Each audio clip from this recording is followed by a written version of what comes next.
Au sujet de la route Kananga-Kalamba-Mbouji, tout a été dit sur les travaux de sa réhabilitation. Le président de la République a ainsi consacré l'après-midi de la journée de nativité à l'inspection de cette route dite de l'espoir. On l'appelle route de l'espoir et même route du salut.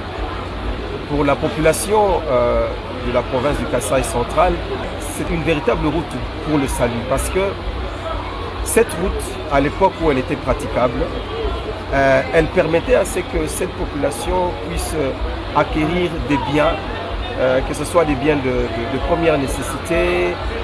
L'essentiel du coût de la vie était assez bas. Le chef de l'État, Félix-Antoine Tshisekedi Tshilombo, a parcouru 25 km sur la route nationale numéro 1 jusqu'au village Matamba, qui constitue en même temps le point de départ de la route Kalamba-Mbouji, puis s'est dirigé vers l'usine de Concassage, site de production de graviers et de béton armé. Tous les détails de son fonctionnement ont été donnés au président de la République. La base de vie des entreprises chinoises était la dernière étape de son inspection. Accompagné du ministre des Infrastructures, Travaux publics et Reconstruction, le chef de l'État a vu le premier tronçon asphalté de la route Kalamba-Mbouji et a reçu d'amples explications des entreprises chinoises ayant repris ces chantiers depuis le mois de septembre de cette année.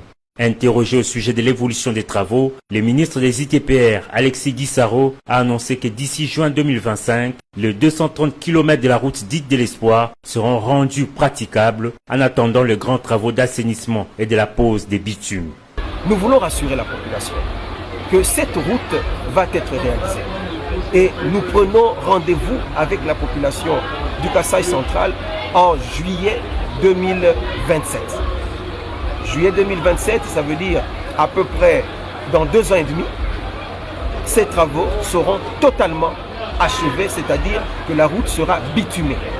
Mais avant ça, nous avons estimé, compte tenu de la demande pressante, du besoin de la population, nous avons convenu avec l'entreprise que d'ici 6 mois, c'est-à-dire au mois de juin 2025, que cette route soit rendue praticable.